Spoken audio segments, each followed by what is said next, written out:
Ok, bonsoir à tout le monde. Bienvenue à cette nouvelle rencontre sur la plateforme des Fumi Magnan. Je suis le docteur Laziz Nchare que vous connaissez. Alors, je reviens aujourd'hui pour qu'on essaye de méditer ensemble, de réfléchir, n'est-ce pas, sur les événements en cours au Sénégal et quels sont les enseignements que nous pouvons en tirer en tant que Camerounais. Donc, c'est de ça que nous allons parler aujourd'hui. Parce que vous savez, la situation qui prévaut dans la France-Afrique, elle est grave. Elle est excessivement grave. Et il faut que les Camerounais prennent des dispositions intelligentes pour éviter de tomber dans la situation que beaucoup de pays africains vont connaître.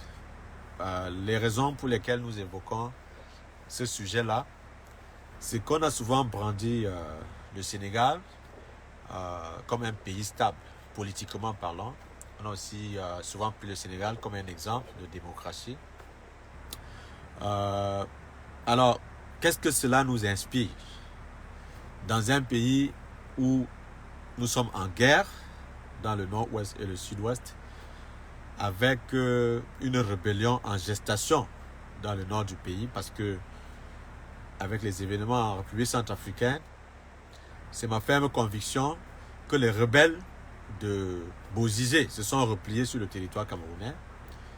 Et avec le Covid-19, la situation du Covid-19, il y aura un sérieux problème.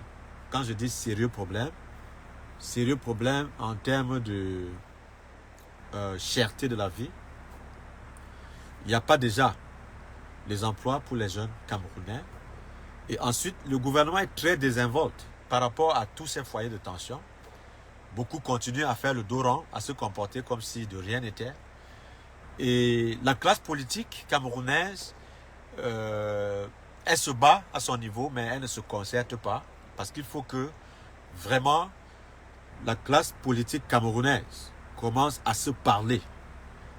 On a beaucoup dormi. C'est-à-dire, c'est vrai, il y a les formations politiques qui se battent au Cameroun, mais en rang dispersé. L'urgence est signalée comme en 91 pour que toute l'opposition se mette ensemble dans une dynamique de combat politique pour trouver l'alternative au gouvernement actuel qui est dépassé. Ça, c'est très important. Parce que, vous savez, on peut se dire beaucoup de choses, mais il faut parfois, souvent, se dire l'essentiel de ce qu'il faut se dire. Pourquoi je dis cela? Les événements au Cameroun montrent effectivement que le pouvoir en place est dépassé. Qu'on ne vous trompe pas, le pouvoir en place est dépassé. Dépassé pourquoi? Parce qu'on a tout le temps continué à berner les Camerounais avec la propagande, avec la peur. On utilise l'armée pour résoudre les problèmes politiques. Malheureusement, l'armée ne peut pas résoudre tous les problèmes politiques. La guerre a commencé contre Boko Haram en 2013. Ça fait pratiquement 8 ans. Cette guerre n'est pas finie.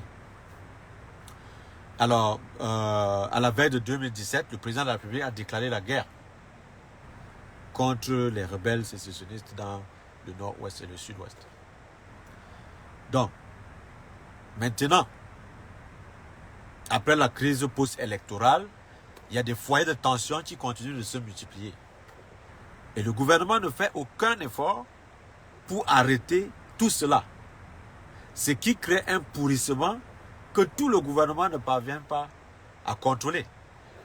Parce que quand je parle du pourrissement, qu'est-ce que ça veut dire le pourrissement? Donc, jusqu'ici, Yaoundé et Douala sont toujours présentés aux Camerounais comme le Cameroun. Vous comprenez? Parce que les gens se comportent comme si, une fois que vous êtes à Yaoundé ou à Douala, vous êtes au Cameroun. Pourtant, il y a l'arrière-pays. L'arrière-pays est en crise. Les gens ne parviennent pas à se soigner dans les hôpitaux. Les gens n'ont pas suffisamment de nourriture. Et dans les grandes agglomérations comme Yaoundé et Douala, il y a cette psychose du Covid-19 qui commence encore à donner de l'insomnie aux Camerounais. Alors, le gouvernement est en train d'hésiter entre refermer l'économie encore fermer les écoles également. Et on n'a pas vraiment une lisibilité sur ce que le gouvernement compte faire. Bon, maintenant, la situation qui se passe au Sénégal, vous allez constater que la CRTV ne va jamais parler de ça. Du moins publiquement. Pourquoi? Parce que le gouvernement est conscient, n'est-ce pas, des effets de contagion que ce genre de phénomène, n'est-ce pas, peut créer.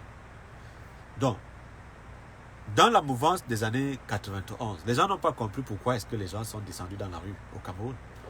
Mais il faut que, aujourd'hui, qu'on vous dise qu'est-ce qui a poussé les Camerounais dans les révoltes populaires. Ce qui a donné la naissance, n'est-ce pas, des partis politiques de l'opposition dans un contexte monopartique. Il y avait seulement le RDPC à l'époque. La vérité, c'est qu'entre 1987 et 1991, le Cameroun, ayant rejoint le Fonds monétaire et la Banque mondiale, avec la série de privatisations qui s'en est suivie, était dans une crise économique aiguë. Les gens avaient perdu leur travail, il y avait une espèce de morosité dans l'économie camerounaise et l'opposition donc a profité du vent de l'Est pour descendre dans la rue. C'est la seule fois où le gouvernement camerounais était dos au mur. Donc, nous sommes en 2021, ça veut dire que nous sommes revenus à la situation de 1991. Pour ceux qui lisent attentivement les événements, vous pouvez être d'accord avec moi que la guerre dans le nord-ouest et le sud-ouest a créé une crise économique au Cameroun. Parce que la Sonara, n'est-ce pas, s'est brûlée et a perdu au minimum 40% de sa capacité. Et c'était avec cet argent, n'est-ce pas, qu'on payait les fonctionnaires au Cameroun. Maintenant, avec la crise du Covid-19, l'économie est paralysée. Et quand on ajoute à cela la guerre dans le nord-ouest et la guerre contre Boko Haram, le Cameroun dépense excessivement de l'argent dans une guerre qui ne peut pas nous apporter de l'argent. Vous comprenez? Et si on ajoute à cela des fonctionnaires qui ne produisent rien, c'est-à-dire que le gouvernement doit sortir de l'argent là où on ne produit rien pour payer des fonctionnaires qui ne produisent pas de l'argent à l'État camerounais. Donc, maintenant, vous avez suivi dans le dernier discours du président de la République un passage où il invitait les Camerounais à aller à l'extérieur pour revenir bâtir le Cameroun. Ça montre que même le gouvernement est conscient, n'est-ce pas, de la crise qui est en train d'aller vers le rouge. Or, généralement, quand il y a une crise aiguë, il y a d'abord la population qui sera touchée de plein fouet par rapport à cette crise-là. Je vais vous prendre les dispositions que d'autres gouvernements sont en train de prendre pour anticiper sur ce genre de crise. Si je commence par les États-Unis, le Sénat, ce samedi, vient de voter l'aide pour le Covid-19 et c'est plus de presque 2000 milliards de dollars. Dans ces 2000 milliards de dollars-là, on va donner aux familles mariées 2800 dollars. Les célibataires, c'est 1400 dollars. Si vous avez des enfants, par enfant, on vous donne 1400 dollars. Donc, vous comprenez que pour éviter une tension sociale où les gens peuvent descendre dans la rue et faire les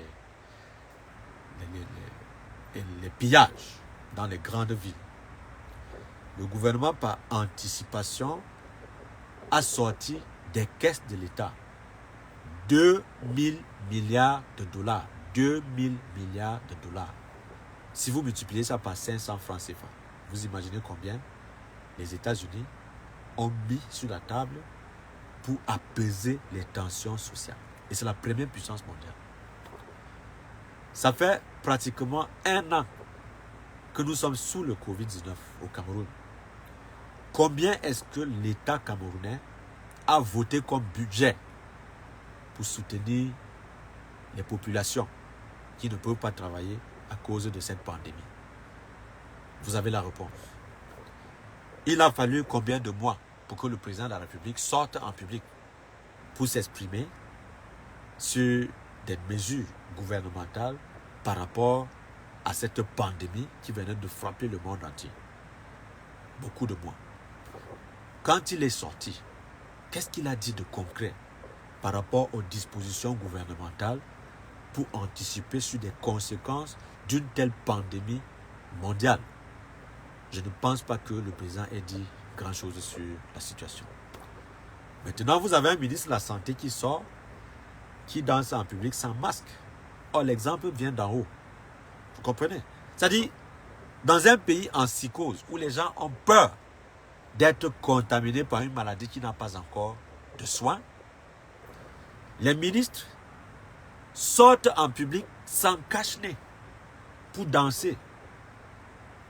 On annule le 11 février pour inviter au Cameroun Fally Ipupa. Vous comprenez? Et dans ce cirque-là, on vous donne l'impression qu'on a du souci pour la population. Et on avait même déjà dit que le Cameroun avait déjà gagné le combat contre le Covid-19. Ça, c'est la sorcellerie, tout simplement. Vous comprenez? Bon, maintenant, je veux que les Camerounais comprennent quelque chose d'important sur l'attitude des Sénégalais. Parce que les gens vont dire que non, les Camerounais ne sont pas comme les Sénégalais. Non, non, non. C'est une très mauvaise lecture des systèmes politiques, des jeux politiques également, et de la réaction de certaines populations. La population sénégalaise, contrairement à la population camerounaise, elle n'est pas aussi diversifiée. Nous avons plus de 289 groupes ethniques au Cameroun. Et la colonisation française a exacerbé le sentiment tribal au Cameroun. C'est-à-dire que on a tout fait pour réduire la taille du gouvernement. Et beaucoup de communautés ne sont pas représentées dans ce gouvernement. Ce qui crée une espèce de compétition pour les postes clés dans ce gouvernement. Et maintenant, lorsque dans cette compétition, des communautés se sentent lésées, il y a un repli identitaire, n'est-ce pas, sous forme de défense. Ce qui fait que il y a un manque de confiance entre l'État central et les différentes communautés qui composent la nation camerounaise. Et on n'a même pas un sentiment de nation au Cameroun. Donc, dans cette configuration-là, l'État se considère comme le seul employeur qui peut donner la promotion sociale aux uns et aux autres. Et fonctionne maintenant sous forme de clientélisme. C'est-à-dire que dans chaque communauté, on identifie des barons, n'est-ce pas, qu'on invite au gouvernement, et ils deviennent des tout-puissants dans leur communauté respective et brandissent, n'est-ce pas, le RDPC comme un trophée où seuls ceux qui militent, n'est-ce pas, pour le RDPC peuvent avoir la promotion dans les grandes écoles au Cameroun. Ben, ce qu'on ne vous dit pas dans ce genre de discours, c'est que l'État ne peut pas employer tout le monde. Le Cameroun a 30 millions d'habitants. Vous comprenez? C'est impossible de rêver que tous les Camerounais puissent travailler dans la fonction publique. Ça, c'est une mauvaise lecture de la politique. Maintenant, dans le domaine des investissements privés, il y a aussi les redressements fiscaux que le gouvernement applique contre les zones de l'opposition. C'est-à-dire que lorsque vous militez ouvertement pour l'opposition, on vous envoie cette note de redressement fiscal pour vous étouffer économiquement. Le gouvernement a utilisé cette arme pendant longtemps. C'est la raison pour laquelle les grands argentiers du Cameroun sont obligés de militer pour le RDPC.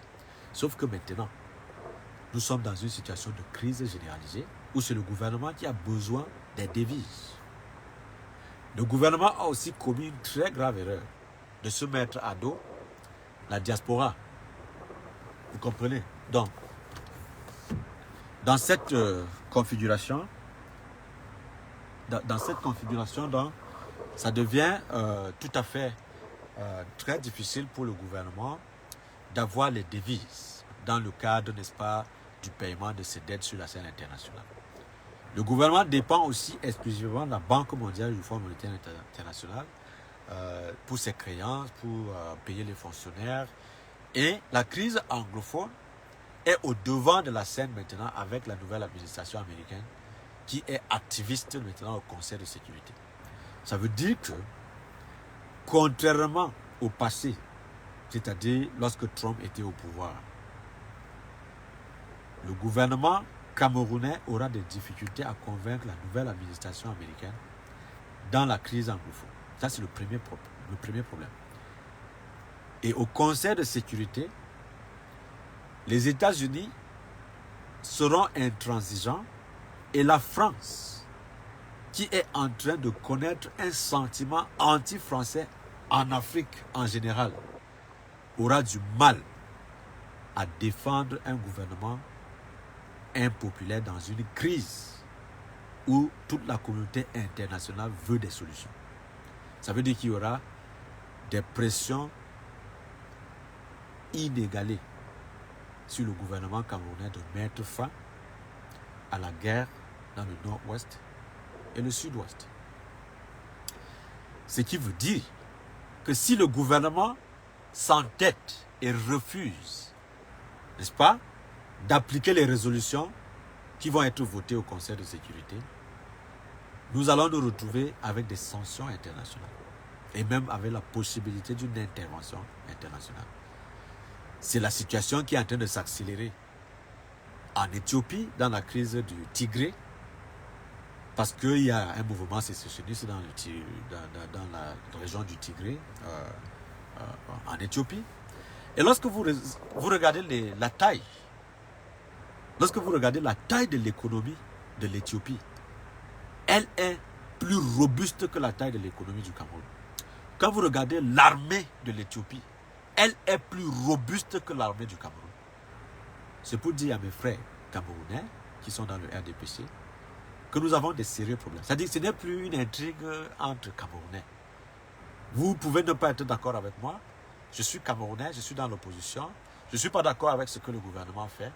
Mais quand moi je prends une analyse, c'est pour vous dire froidement, étape par étape, là où le gouvernement camerounais est en train d'amener le Cameroun, qui est notre pays. C'est-à-dire que ceux qui nous gouvernent aujourd'hui ont la responsabilité de résoudre ces problèmes sur le plan diplomatique. Mais lorsque j'observe les discours officiels, ça fait pitié. Ça fait pitié pourquoi? Ça fait pitié parce que pendant plus de 4 ans, nous avons un Sénat, nous avons une Assemblée nationale. On n'a jamais eu le courage de débattre de la guerre dans le nord-ouest et le sud-ouest à l'Assemblée nationale et au Sénat au Cameroun. Vous comprenez? Jamais. La seule fois que les gens ont eu le culot de rédiger une lettre dans cette chambre, c'est les Joshua Oshie qui écrivent plutôt à l'administration américaine pour exiger qu'on déporte les ressortissants anglophones parce qu'on les soupçonne de financer la guerre dans le nord-ouest et le sud-ouest. Pourtant, ceux-là ont obtenu des statuts de réfugiés. Dans la loi américaine, une fois que vous avez obtenu le statut de réfugié, on ne peut pas vous déporter. On ne peut pas, parce que ça serait une violation des conventions internationales. Les réfugiés sont automatiquement protégés. On ne peut pas les renvoyer dans les pays où ils ont fui les persécutions. Quand c'est notre Assemblée nationale qui est supposée protéger des Camerounais qui écrivent maintenant à l'administration américaine qui a déjà donné cette protection aux Camerounais, ça pose problème. Et ça invite également la curiosité américaine dans les affaires intérieures du Cameroun. Parce qu'ils ont fait là indirectement une espèce d'aveu que bon, effectivement, il y a une situation ici, voilà pourquoi les gens fuient notre pays pour venir mentir dans votre pays. Mais quelqu'un ne peut pas se lever comme ça là pour aller mentir aux Américains qu'il y a telle situation ou telle autre quand il n'y a pas de problème. Vous comprenez? Donc, c'est vraiment une situation difficile, déjà pour le Cameroun et ensuite pour la communauté internationale. Alors, je vais vous poser une question. Si l'administration américaine aujourd'hui est capable de demander à l'administration éthiopienne de retirer ses troupes dans le Tigré, vous pensez que l'administration américaine n'a pas le pouvoir de dire la même chose au Cameroun? Parce qu'il y a des gens qui vont vous dire que oh, la souveraineté du Cameroun, on ne veut pas d'ingérence dans notre pays. D'accord. on ne veut pas d'ingérence au Cameroun. Mais depuis 4 ans, qu'est-ce que notre gouvernement a fait comme effort pour mettre fin à la guerre, pour ne pas inviter la communauté internationale d'intervenir dans nos affaires intérieures? Rien du tout.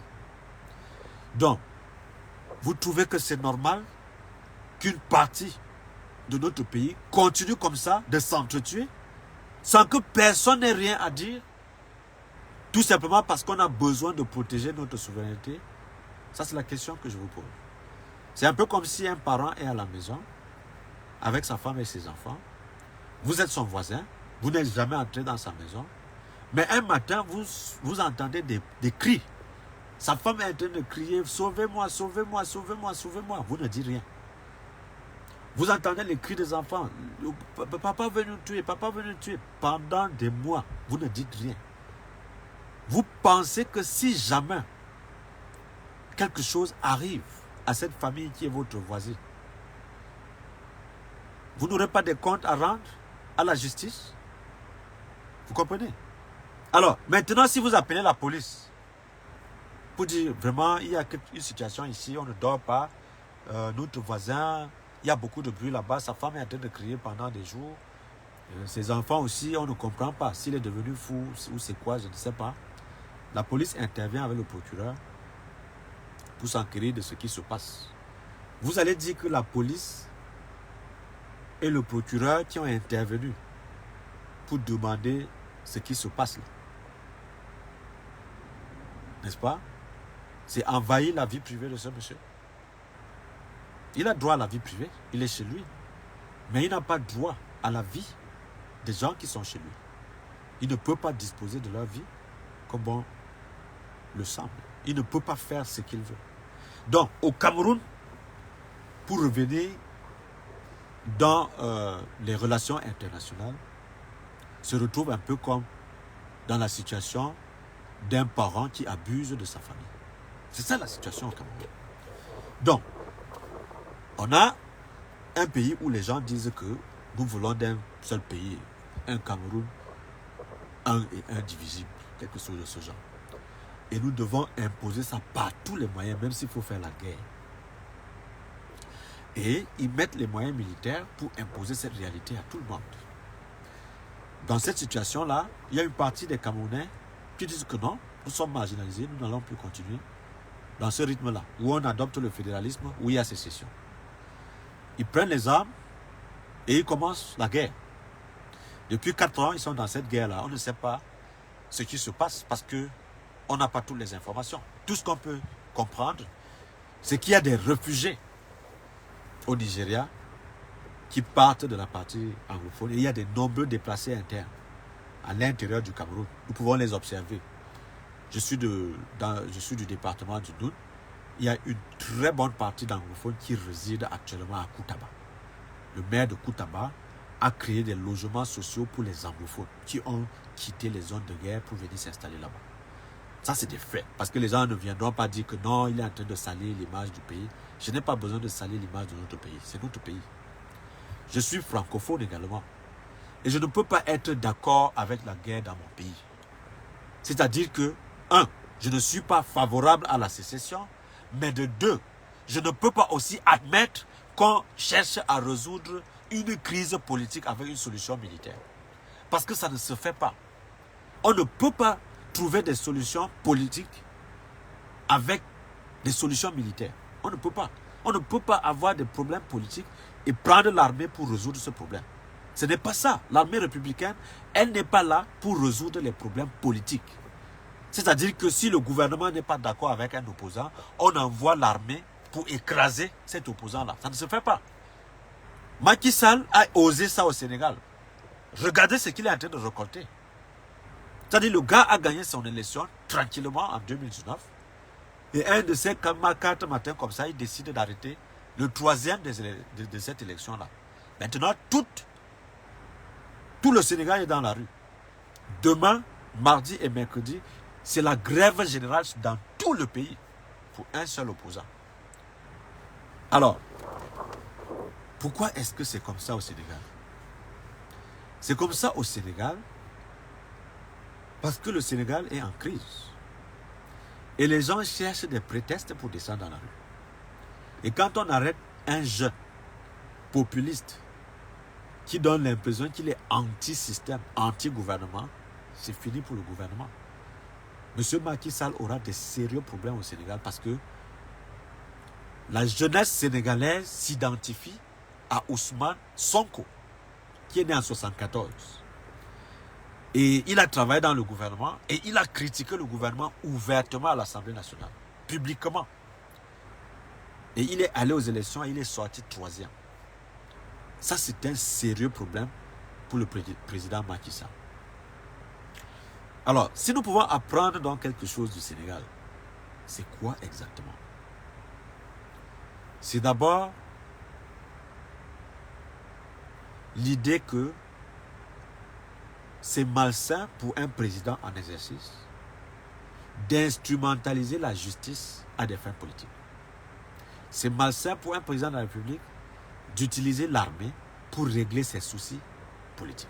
Ça, c'est les 2 erreurs que Macky Sall a eu à commettre au Sénégal et il en paye le prix parce qu'il y a déjà eu des morts. Les magasins sont saccagés. La France est obligée de déployer l'armée française pour rentrer en Afrique parce que ses intérêts sont menacés. Ce sont les magasins français qu'on est en train de piller, de brûler un peu partout. C'est pour dire quoi? C'est pour dire que, contrairement au Cameroun, les Sénégalais savent frapper là où c'est sensible, là où ça fait mal. Les intérêts français, on ne blague pas avec. Quand vous touchez aux intérêts français, si on commence une grève maintenant, et que la France, en tant que Total a été brûlée, qu'une station Total a été brûlée, dans les 72 heures, l'armée française va intervenir en Afrique. Parce qu'on a des accords de défense avec eux. Ils vont tout faire pour envoyer l'armée. Ils ne viennent pas là-bas parce qu'ils veulent soutenir Macky Sall, non. Ils viennent là-bas pour protéger leurs intérêts. Ça dit quoi donc concrètement aux Camerounais? Pour ceux qui ont souvent lu les fables de La Fontaine, le titre qui m'intéresse là, c'est Les voleurs et l'âne. Donc, les 2 voleurs se battent, le 3e larron arrive, blablabla, quelque chose de ce genre. Mais Jean La Fontaine, dans cette métaphore, voulait dire quelque chose, voulait passer un message important. Parce que les Africains, ils lisent beaucoup, mais ils ne cherchent pas à comprendre le sens profond, n'est-ce pas, du message de certains auteurs qu'on nous inscrit au programme. Jean de La Fontaine est le contemporain de Louis XIV. Et Louis XIV était un roi. Et durant cette période-là, il y avait beaucoup de guerres.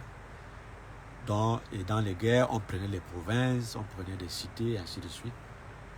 Donc, Jean La Fontaine ne pouvant donc pas critiquer ouvertement Louis XIV, de risque il évitait, n'est-ce pas, d'être attaqué par Louis XIV parce qu'il risquait la peine de mort, utilisait les métaphores, les fables et les contes, en utilisant beaucoup les animaux et les allégories pour parler des problèmes de société. Donc, en parlant des voleurs et l'âne, il était en train de vouloir dire aux dirigeants que c'est très stupide de faire la guerre, n'est-ce pas, pour défendre certains intérêts, parce que dans cette guerre-là, lorsque vous êtes épuisé de faire la guerre, c'est le 3e larron qui prend le butin. C'est-à-dire, le plus fort intervient pour prendre tout.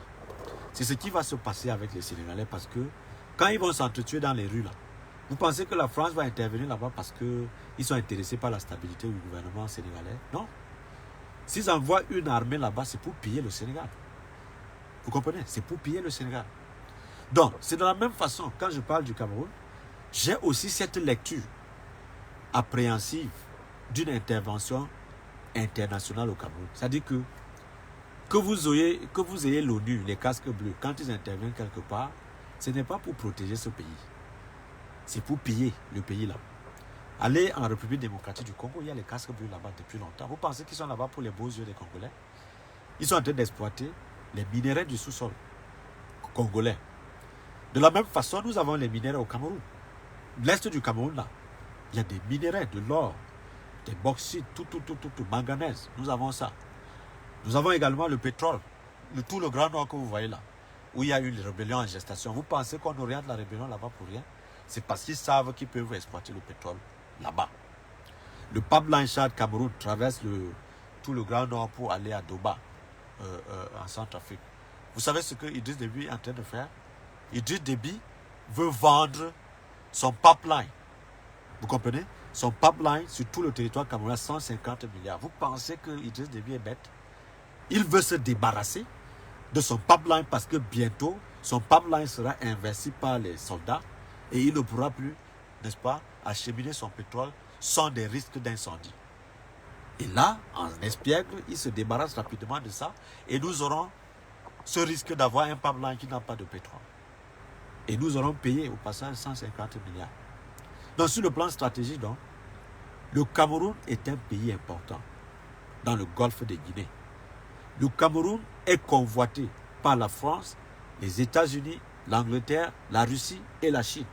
Ça, c'est la vérité. Hein? Or, c'est des grandes puissances. Vous pensez que les grandes puissances, quand ils veulent faire la guerre quelque part là, ils ont besoin d'envoyer les hommes au sol? Non. Ils vont simplement se tailler les régions qui sont en conflit et délivrer les armes. Et les Noirs maintenant vont s'entretuer.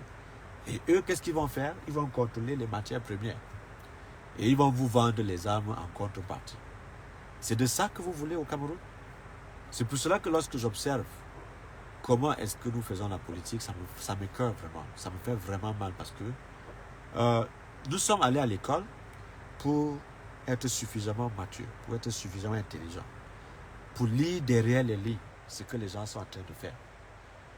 Vous imaginez que dans la crise anglophone, là, la première fois qu'on a voulu négocier, c'était en Suisse. La Suisse fait partie de quelle région au Cameroun?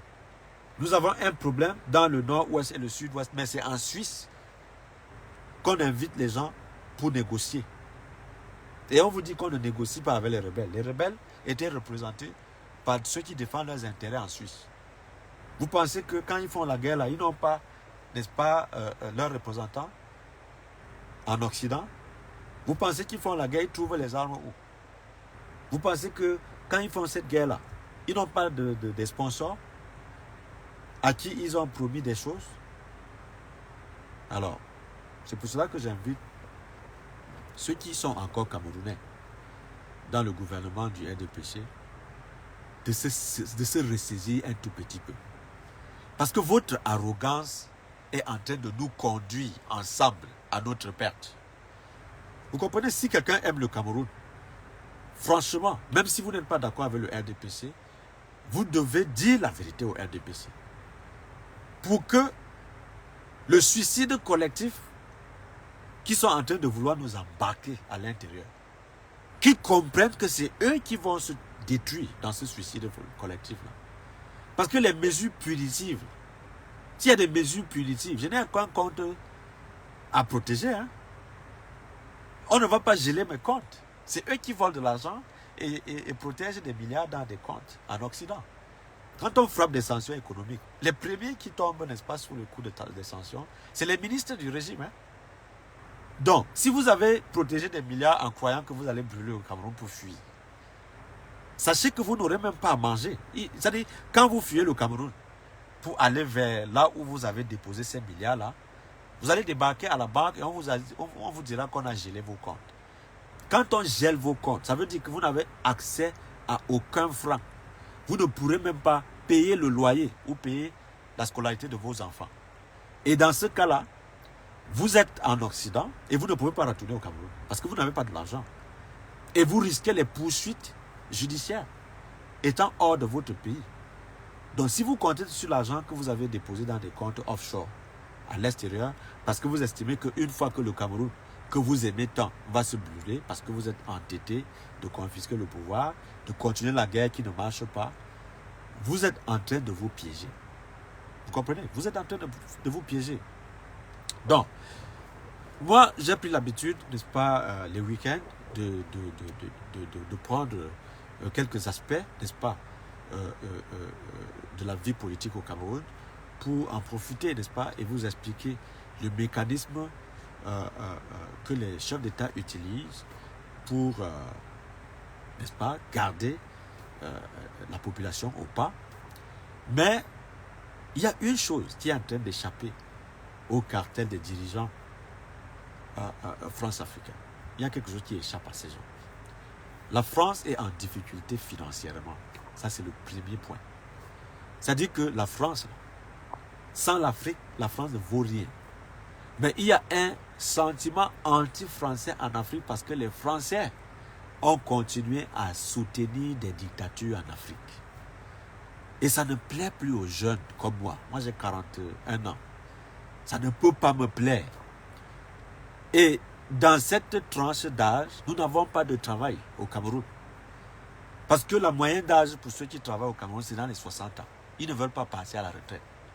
Vous comprenez?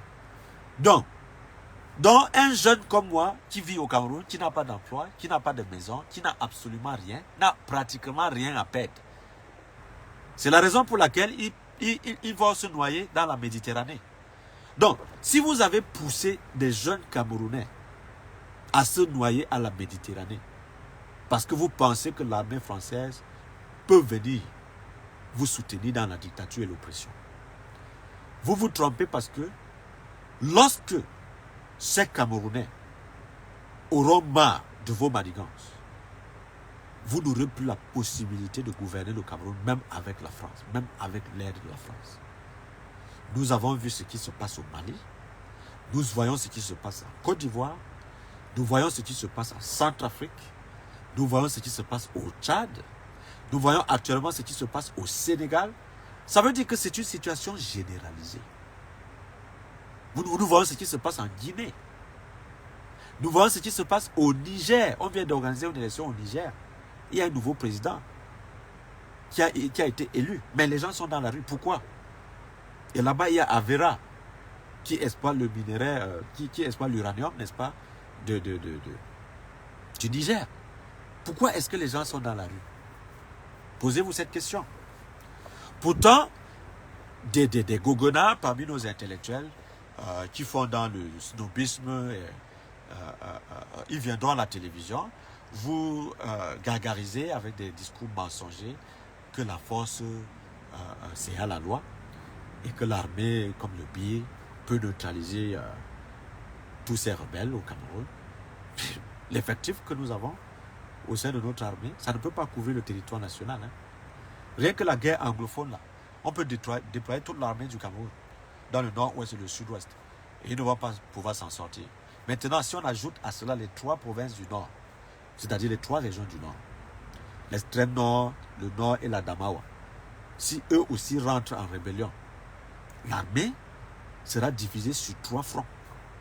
Le front du nord, le nord-ouest et le sud-ouest, et peut-être une ville frondeuse comme Douala. Vous pensez que l'armée va se départager comment? Avec quels moyens financiers? Pour mater toutes les populations selon la volonté du gouvernement. Voilà comment un gouvernement s'effondre. Vous comprenez? Donc, je ne suis pas un prophète de l'apocalypse. Vous comprenez? Mais moi, je fais mes analyses de manière rigoureuse. Je ne fais pas la sorcellerie. Mais j'ai cette franchise dans mon analyse que les gens peuvent reconnaître quand je suis en train de parler de quelque chose. Voilà un gouvernement qui nous a embrigadés pendant 40 ans. Voilà un gouvernement qui n'a plus d'argent pour payer ses fonctionnaires. Voilà un gouvernement dépassé par sa propre violence parce que nous utilisons l'armée pour résoudre tous les problèmes. Voilà un gouvernement à dos dans les couloirs diplomatiques à cause de la guerre dans le nord-ouest et le sud-ouest. Voilà un gouvernement qui est à genoux à cause de la pandémie du coronavirus. Et c'est le même gouvernement qui continue à narguer le peuple camerounais. Est-ce que les gens ont parfois pitié d'eux-mêmes? Vous comprenez? Vous pouvez chanter Paul Biya est monté, Paul Biya est descendu. Il a 80 combien d'années? Vous comprenez? Donc, actuellement là, le problème n'est plus celui de la chute de ce régime, parce que ce régime est déjà foutu. Le problème actuellement, c'est que comment est-ce que le peuple camerounais doit se comporter de manière intelligente, n'est-ce pas, pour éviter que le président Paul Biya nous laisse un pays en guerre civile généralisée. C'est ça la question que nous devons chercher à répondre, chacun à son niveau. Que vous soyez à l'intérieur du RDPC, que vous soyez dans l'opposition, tant que vous êtes Camerounais, regardons l'intérêt général, l'intérêt supérieur du Cameroun. Ne donnons pas la chance à ce régime de nous laisser une guerre civile que nous n'allons pas contrôler. C'est ça le problème. Mon inquiétude aujourd'hui, c'est que si ça dépasse ce régime et ils fuient, parce qu'ils peuvent fuir, si c'est grave là, ils vont prendre les avions et quitter le Cameroun. Qui va donc mettre de l'ordre? Qui va donc mettre de l'ordre? Vous comprenez? Donc voilà pourquoi nous invitons toute la classe politique camerounaise qui se réclame encore de l'opposition de se ressaisir pour trouver un cadre de concertation comme en 1991, de manière à ce que nous ayons la possibilité de faire une réforme constitutionnelle pour limiter les mandats présidentiels, pour définir une forme de l'État avec le soutien de la communauté internationale.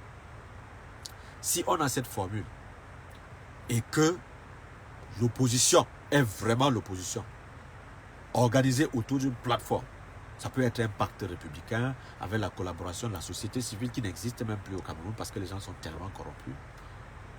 Si on met ce genre de dispositif et on choisit au sein de la diaspora des Camerounais qui se sont distingués par leur honnêteté, par leur intégrité, je pense que nous pouvons encore sauver notre pays. Parce que c'est un sursaut nationaliste que nous devons adopter dans ce genre de situation. Il ne s'agit plus ici de vous réclamer d'une formation politique, de vous réclamer d'une ethnie. Non, il s'agit ici de vous réclamer comme Camerounais qui essaient de défendre les intérêts de votre pays. C'est de ça qu'il s'agit.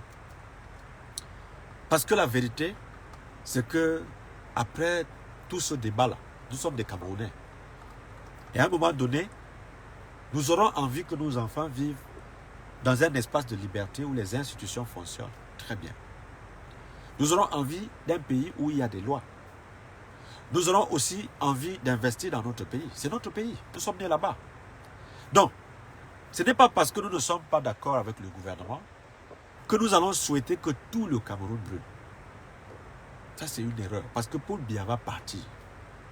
Qu'ils le veulent ou pas, il va partir. Mais dites-moi, quand on a 85 ans, 86 ans, 87 ans, ou bien 88 ans,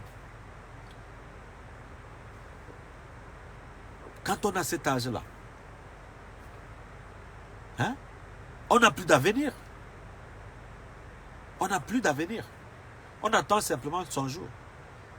Donc, si au Cameroun, les gens meurent, l'espérance de vie au Cameroun, c'est quel âge? C'est moins de 50 ans.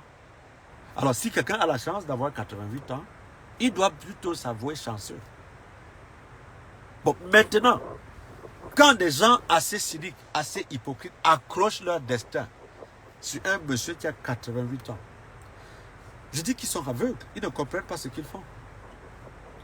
Regardez un peu autour de vous les gens qui se sont accrochés au pouvoir. Comment ça s'est terminé pour eux? Allez au Zimbabwe. Mugabe disait qu'il va régner sur le Zimbabwe jusqu'à la mort. Il n'a pas régné sur le Zimbabwe jusqu'à la mort. On l'a enlevé avant qu'il ne meure.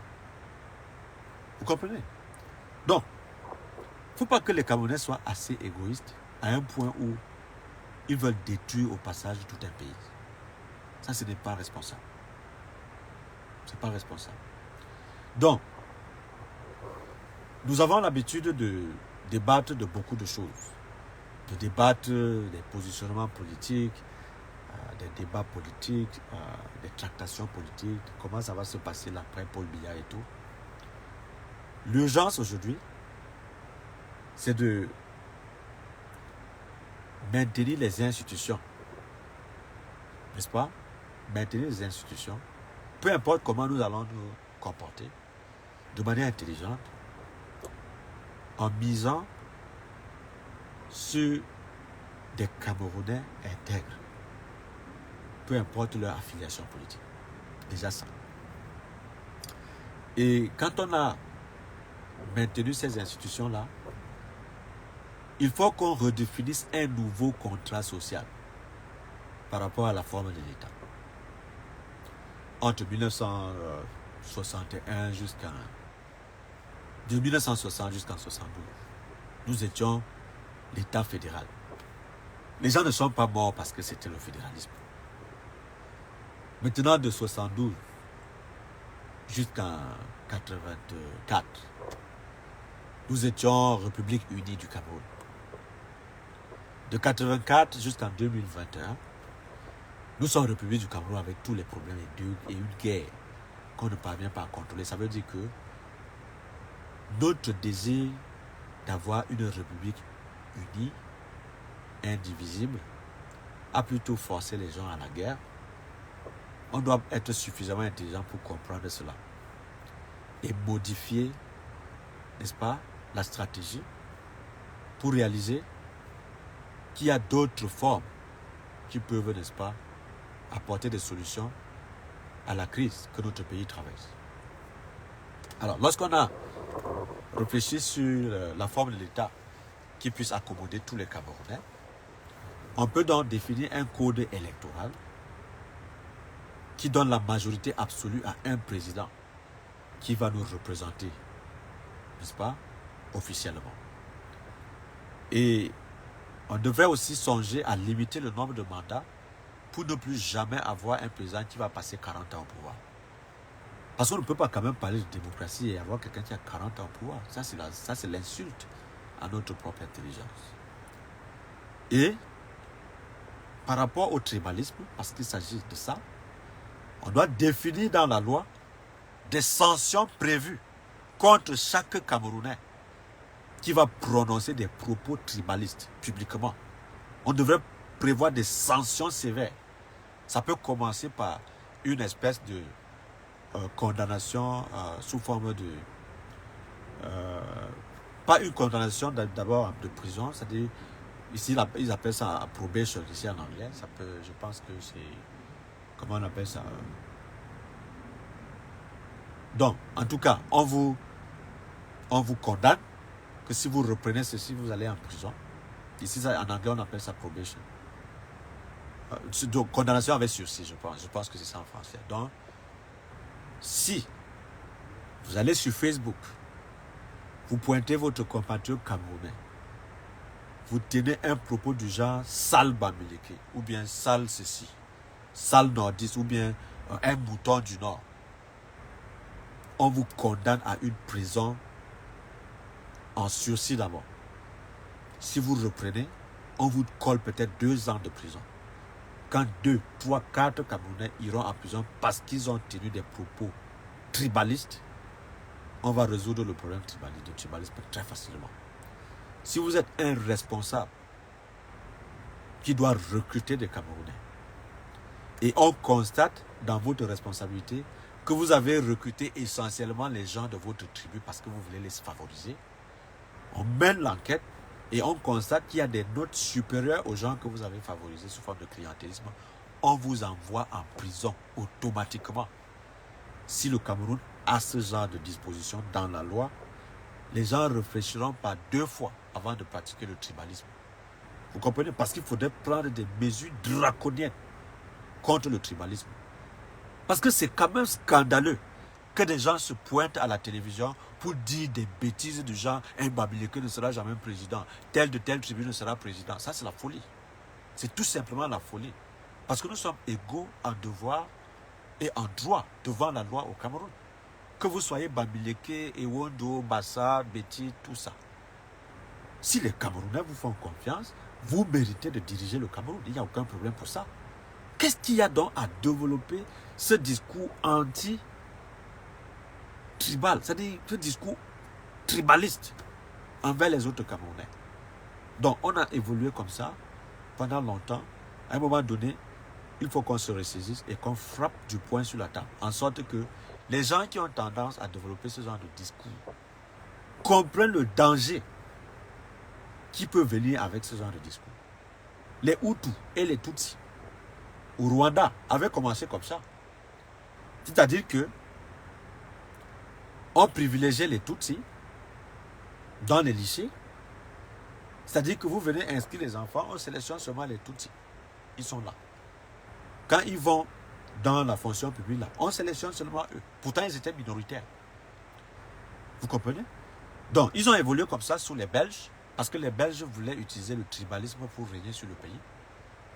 Jusqu'à ce qu'en 1994, ça se déclenche. Il y a eu un génocide. Plus d'1 million de personnes ont été assassinées sur le sol rwandais. Nous n'avons pas besoin de ça au Cameroun.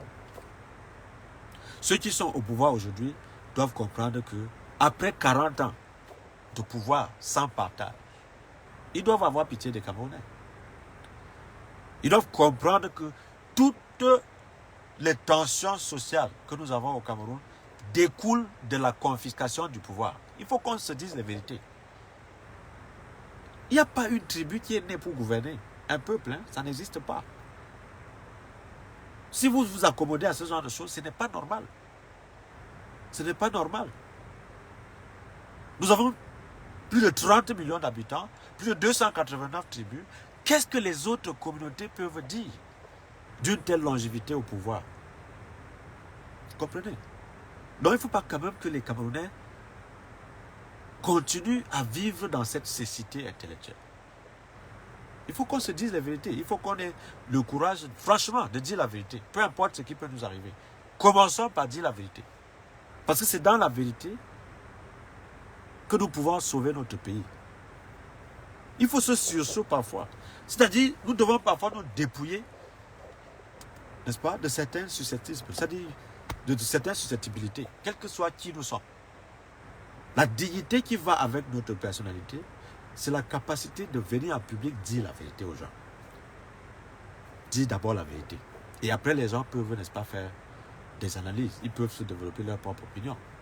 Mais nous devons apprendre à être sincères.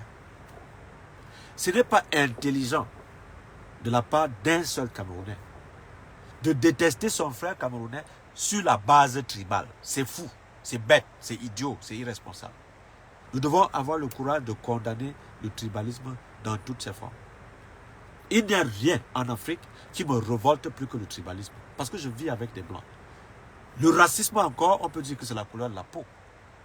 Mais lorsque nous observons comment est-ce que un Noir au Cameroun arrête son frère noir au Cameroun, l'enferme en prison pour des raisons ethniques qu'on instrumentalise sur le terrain politique, là ça me choque, ça me fait mal, c'est très violent pour moi. Il y a des choses que je ne supporte pas. En commençant par le tribalisme. On ne peut pas tolérer le tribalisme au Cameroun. Nous devons nous battre en sorte que ce sentiment anti les autres, que cela sorte de notre subconscient. Personne n'a choisi de naître Bamileke, de naître Bamoun, de naître Douala, de naître Ewondo, de naître Fulfoude, de naître Mangissa, de naître Toupouri. Personne n'a choisi cela. Et personne n'a aussi choisi de naître noir. C'est un accident de l'histoire. Pourquoi est-ce que vous voudriez que je juge quelqu'un pour ce qu'il n'a jamais choisi? Moi, je n'ai pas choisi de naître Bamoun. Je suis franchement blessé quand quelqu'un veut me juger sur la base ethnique. Je n'ai pas choisi de naître Bamoun. C'est un accident de l'histoire qui fait de moi un Bamoun. Et je ne peux pas regretter d'être ce que je n'ai pas choisi. Je ne peux pas regretter cela. N'est-ce pas? Alors, il serait donc tellement injuste de ma part de détester un Camerounais parce qu'il n'est pas Bamoun comme moi. Je ne peux pas faire cela. Je n'ai pas une conscience pour faire cela. Je ne peux pas. Si moi j'ai vraiment de la rage au Cameroun, c'est contre le tribalisme. Parce que je suis allé à l'école. Je n'ai jamais rencontré de difficultés à l'école sur la base ethnique. Moi, personnellement, je n'ai jamais vécu cela. Parce que, déjà à l'école primaire, c'était pas les Bamouns qui m'enseignaient. Quand je vais au lycée, c'était pas les Bamouns qui m'enseignaient aussi. Lorsque je vais à l'université, ce n'est pas les Bamouns qui m'ont enseigné, qui m'ont encadré. Donc, je ne peux pas quand même passer toute ma vie à être éduqué par des gens qui ne sont pas issus de ma communauté. Et une fois que je suis à l'âge adulte, où je peux dire des vérités, je me mets à détester des Camerounais tout simplement parce qu'ils ne sont pas Bamouns comme moi. Ça serait très injuste et une insulte pour la communauté Bamoun. Parce que si je déteste un Camerounais sur la base tribale, d'autres Camerounais vont détester les Bamouns sur la base tribale. C'est action-réaction. Vous comprenez? Si vous détestez quelqu'un parce qu'il n'est pas comme vous, attendez-vous à ce que les autres vous détestent parce que vous n'êtes pas comme eux. Voilà pourquoi, dans nos efforts, la question tribale est au centre du débat politique au Cameroun. On a essayé de développer cette conscience d'appartenir à une communauté dans notre constitution. Une autre très grande décision que nous devrions avoir le courage de prendre, c'est de sortir dans les textes de notre constitution le mot autochtone et allogène. C'est des mots dangereux. Comment est-ce que vous pouvez me taxer d'allogène à la capitale de mon pays, à Yaoundé? Moi, je vis aux États-Unis. Hein. Je suis à New York. Je suis à New York.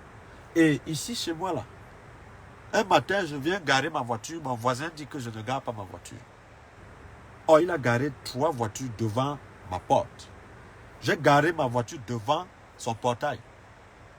Il a voulu raconter des histoires. Il dit que tu fais chier, je te détruis ici, là. Et j'ai appelé la police. La police m'a donné raison. Je ne suis pas américain, je suis camerounais. Si c'est au Cameroun, et je me lève à Yaoundé, je pose un tel acte, je suis sûr que quelqu'un va essayer de me menotter.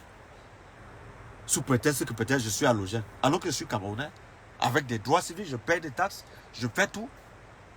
On va me juger plutôt sur mon appartenance ethnique et non sur mes droits civiques. Aux États-Unis, je peux envoyer quelqu'un en prison étant étranger. Mais au Cameroun, là, on va demander que c'est l'enfant de qui? Il veut montrer qu'il est quoi? Allez, coffrez-le. Que j'ai raison ou pas. Vous comprenez? Donc, c'est de ça qu'il s'agit. Nous devons apprendre à faire respecter la loi camerounaise sans exclusion. Nous devons apprendre à être honnêtes envers les Camerounais, peu importe leur appartenance ethnique. Nous devons apprendre à juger chaque Camerounais sur la seule base de leurs compétences. C'est-à-dire que, un peu comme à l'équipe nationale, à l'époque où la majorité des joueurs à l'équipe nationale étaient des massas et qu'on gagnait des titres, ça ne posait aucun problème à personne. Parce qu'ils étaient bons. De la même façon dans la fonction publique, je n'ai honnêtement aucun problème que dans notre gouvernement, parce que c'est sur la base de la méritocratie, que seulement les nordistes soient en train de travailler pour nous donner des résultats. Parce qu'à la fin, c'est le fruit de la production dans un pays qui fait la santé de l'économie de ce pays.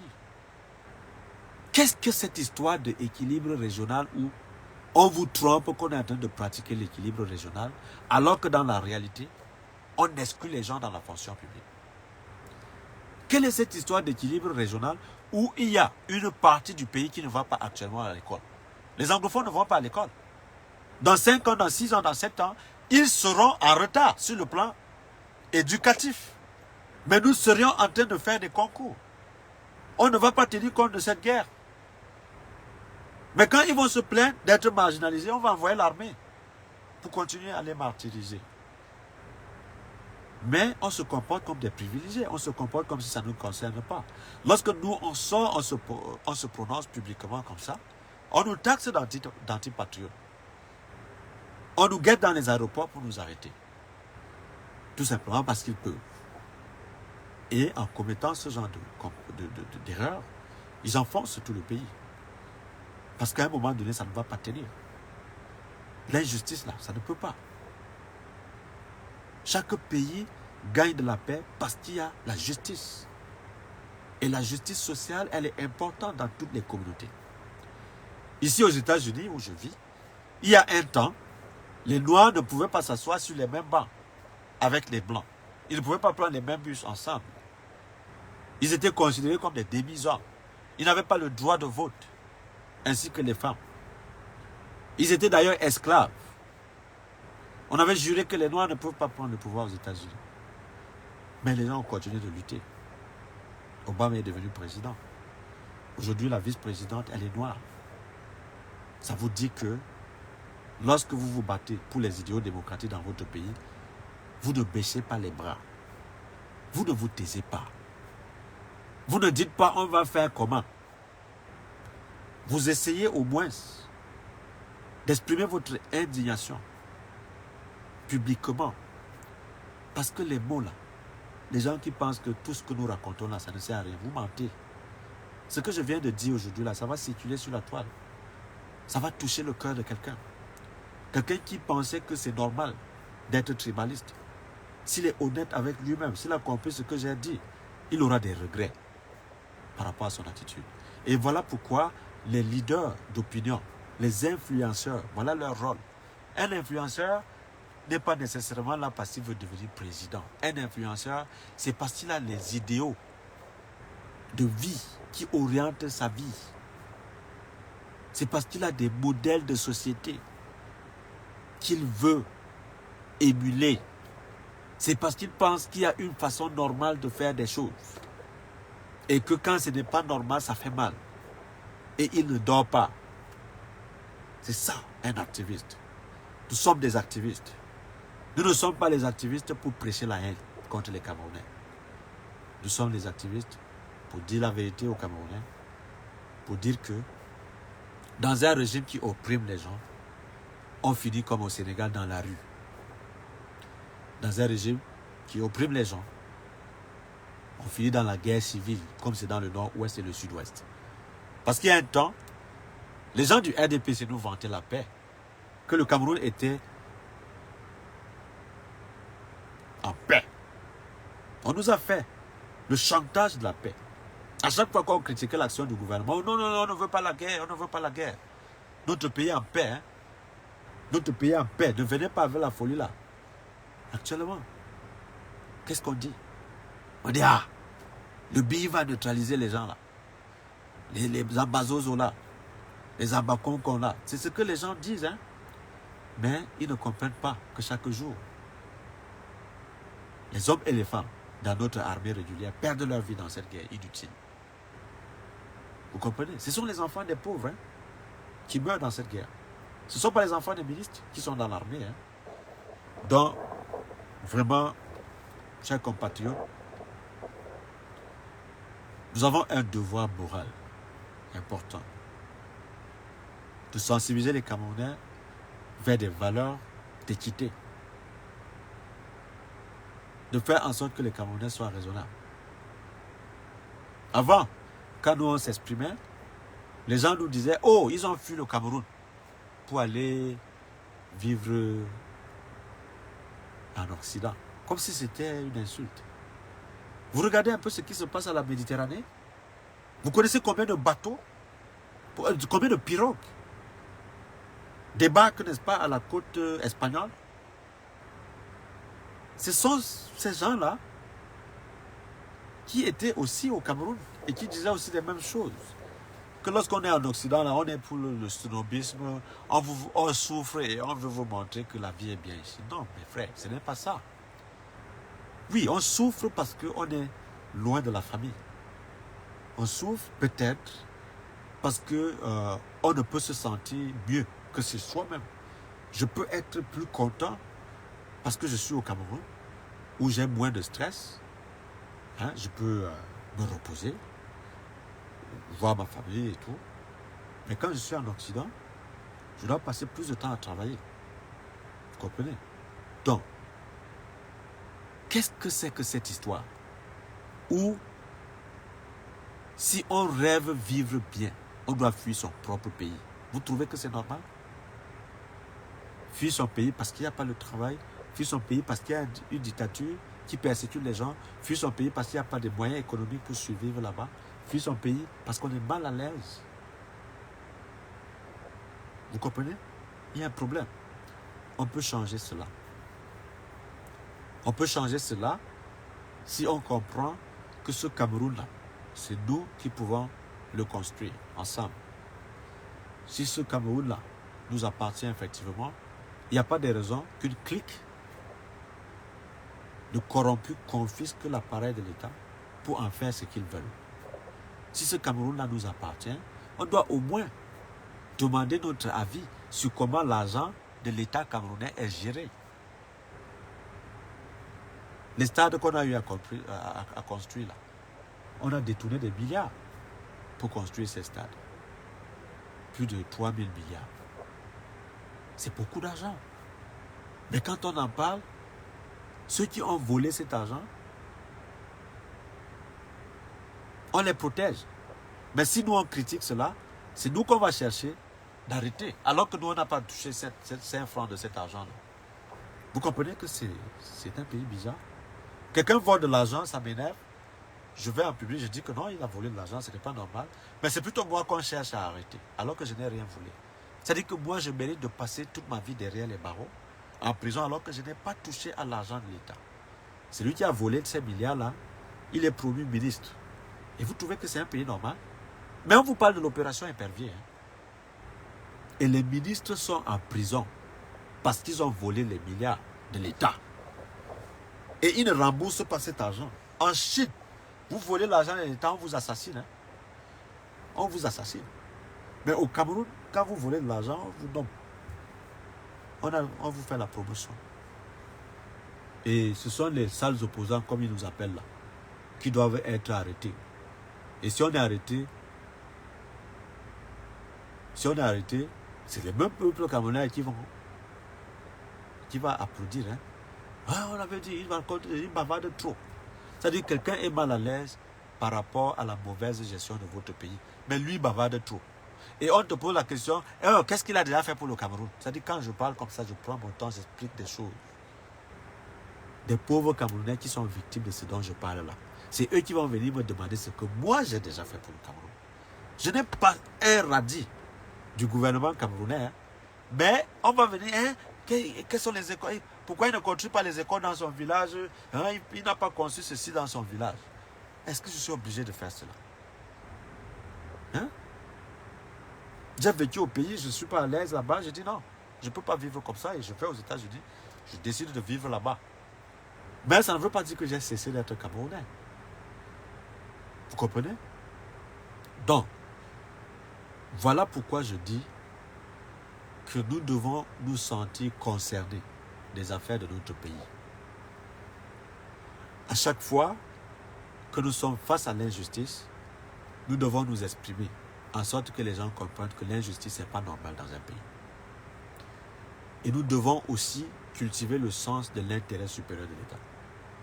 Nous ne devons pas seulement bouger nos fesses quand c'est nous qui sommes exposés à une injustice. Si ça commence sur ton voisin, ça peut arriver chez toi. Donc nous devons apprendre à nous soucier des jeunes compatriotes qui sont persécutés, qui sont arrêtés, qui sont jetés en prison. Nous devons apprendre à nous battre pour les causes justes. Nous devons nous sacrifier pour nous exprimer dans des occasions où on peut aider les Camerounais à comprendre certaines subtilités politiques. C'est tout ce qu'on fait. Je n'ai pas trop vous demander. Il y a des gens aujourd'hui qui sont en train de mourir en prison. Ils sont dans des mauvaises postures. Vous, au moins, vous êtes encore libre. Et vous êtes peut-être à l'abri. C'est-à-dire que vous n'avez aucune conséquence de vous exprimer en faveur de la justice quand vous avez le privilège d'être à l'abri, d'être protégé. vous au moins vous pouvez vous exprimer librement. Il y a des gens qui ne peuvent même pas regarder le dehors parce qu'ils sont dans une cellule et parfois injustement. C'est pour cela que nous nous battons, c'est pour cela que nous nous exprimons parce que nous sommes devenus leur porte-parole. Les opprimés, les déshérités, tous ceux-là, ils sont des victimes des systèmes d'exploitation, que ce soit du néocolonialisme, de la dictature, de toutes les formes d'injustice que vous pouvez imaginer. Mais nous au moins, nous sommes des enseignants.